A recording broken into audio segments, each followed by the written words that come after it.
choir for reminding us the reason we celebrate is just not that we have this amazing number of pledges, which is really wonderful. Thank you for that.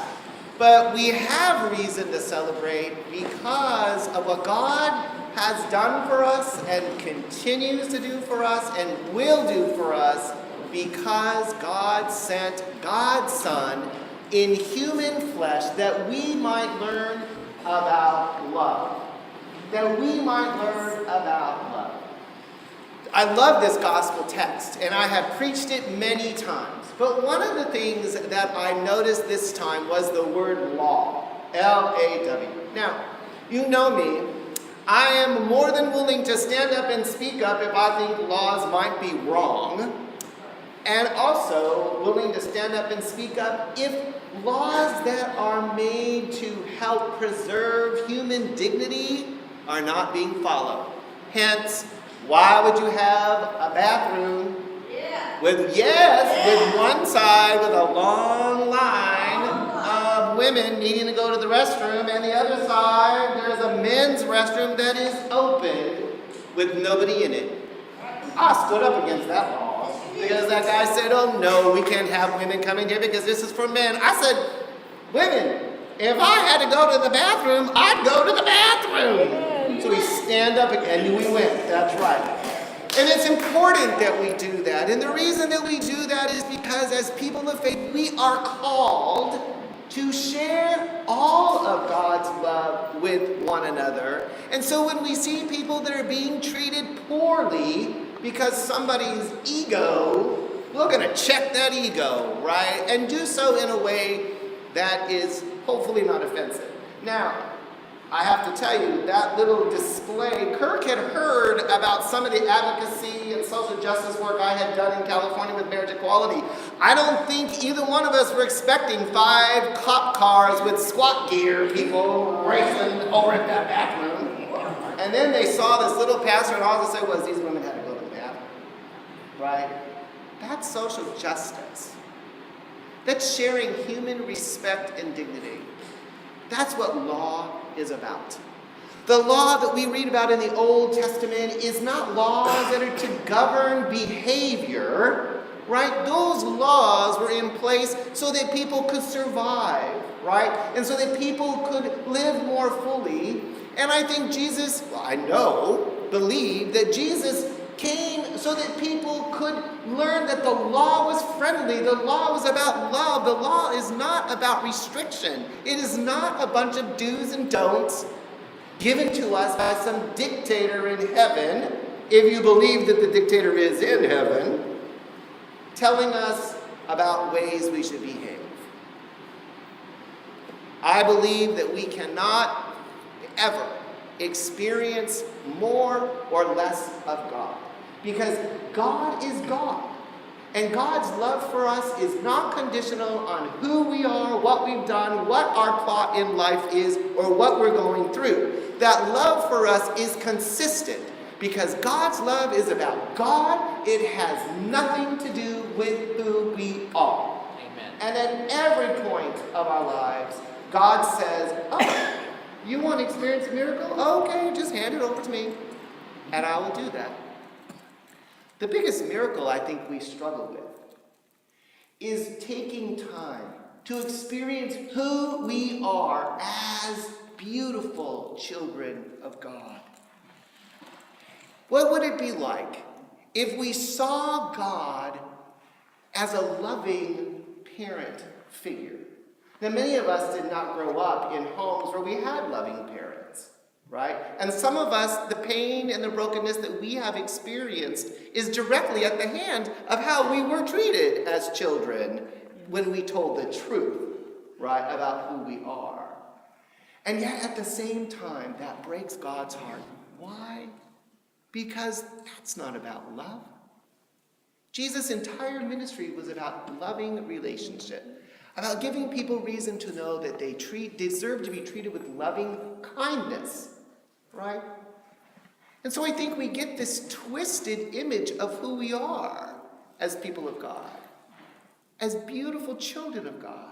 And when we look in the mirror, sometimes we don't appreciate who we are, as holy and perfect just as we are at that very moment, no matter what day it is or what is going on in your life. You are loved. And until we can embrace who we are, we cannot appreciate fully God's love for us. For many of us, that journey of embracing ourselves takes some time and it takes some work. I've shared with you many times, I didn't know I could be this gay, right? That was a lot of work to know I could be this gay. I have a therapist that earned a lot of money for me to be this gay, right? But thank goodness for that therapist, because at every step of the way, he reminded me that it was worth coming to him to share the secrets of my heart. And he would give me reason to believe that all of that stuff could be transformed. And he did. And look at me now. Right? I have learned that life sometimes can be difficult. But I've learned even more that God will always give me a reason to get out of bed every morning and experience that life more fully. And to learn to love myself. And the more I can learn to love myself, I will experience God more deeply and more fully in my life.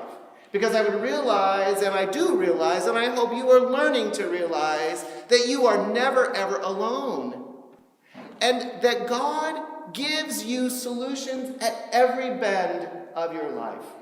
Last week, I gave each of you that were in worship. If you weren't in worship, I'm so sorry you didn't get a gift. I'm sorry, Rob, you did not get $1 last week. But we gave dollars out last week, right? And I asked you to use the dollar to make a difference in somebody's life or in your own life. And as you use your dollar, remember what the dollar says on the back. In God we trust. So could you indeed trust that God would use that dollar to make a difference in your life and in the life of whoever you gave the dollar to or spent it on? And I want to share with you some of the emails I got this week from you. I love these responses. One person said, I used my dollar at your favorite Starbucks. I bought somebody hanging around outside a cup of coffee. How cool is that? Right. Another person, I added money to my dollar to buy a lunch for someone at McDonald's. The person stood there and said to me, why are you doing this? To which I said, my pastor asked me to do this. The guy said, please thank your pastor. Right? So 2 people, one got a cup of coffee, the other got a lunch. How amazing is that? This is how what somebody else said. I've been having a hard time at work, so I attached my dollar to the bottom of my computer screen. So I saw, in God we trust. I put a post-it note, in God I want to trust. That helped me focus on my work and not scream at my boss who irritates me. Funny, I still have a job and I still have the dollar. Right? Still have a job and I still have a dollar. Somebody else said, I'm having a rough time. I put my dollar in my pocket to remind me that my church is with me throughout the day.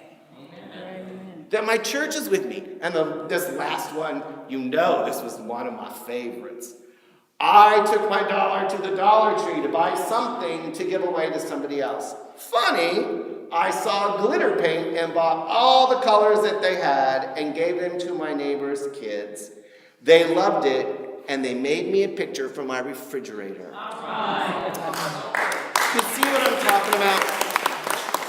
When we believe that we have something to give away, it's not the price that we pay. No.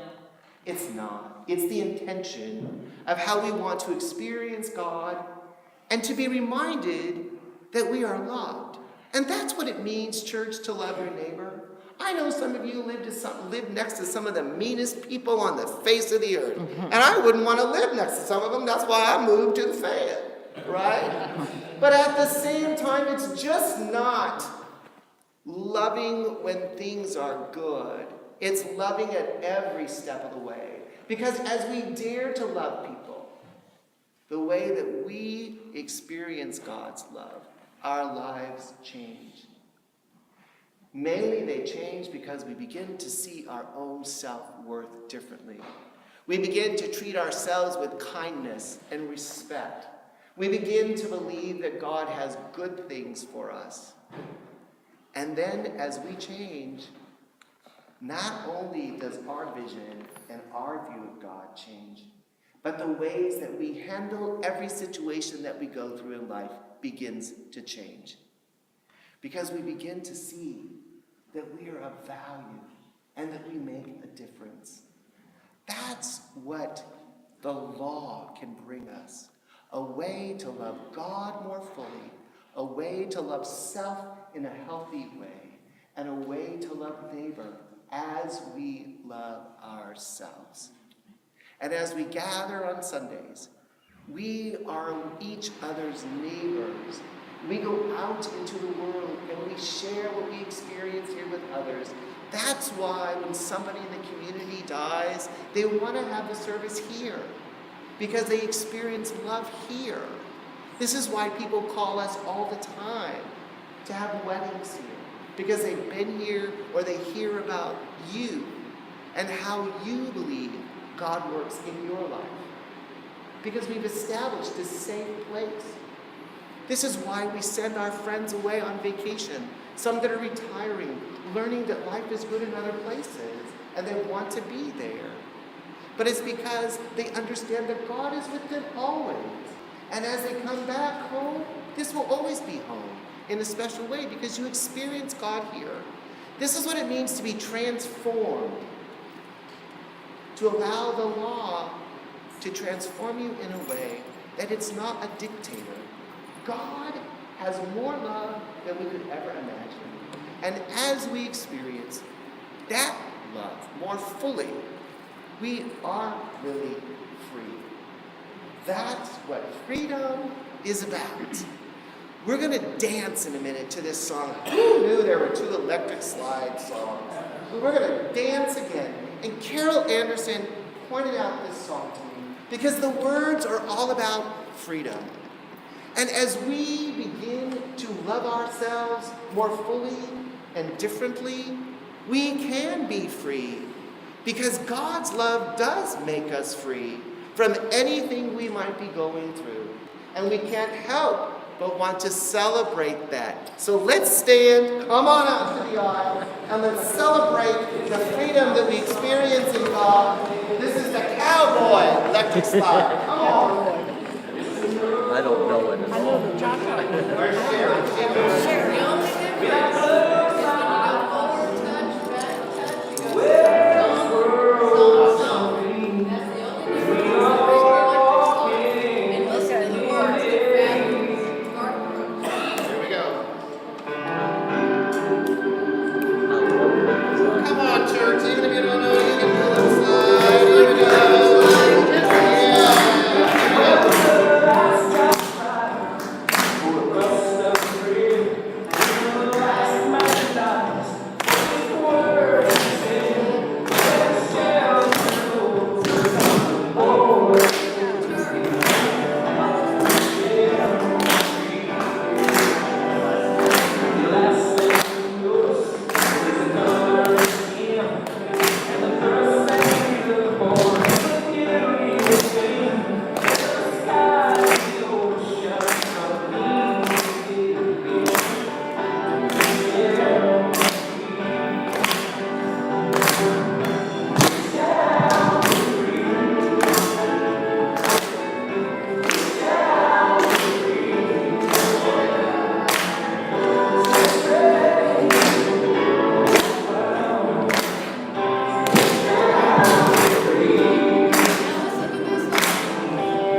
isn't it wonderful that we can be free? Free to worship in a way that we experience God more fully, come to a realization of God as we understand God, and in that, share that love of God with other people. Thank you for being part of this church. Thank you for letting me come to lead you and to make a difference, not only in my life, but in your lives, within this community and beyond. God only knows if we were any more free. Woo! Get the glitter out, people. Get the glitter out. All right. Let's call for the offering.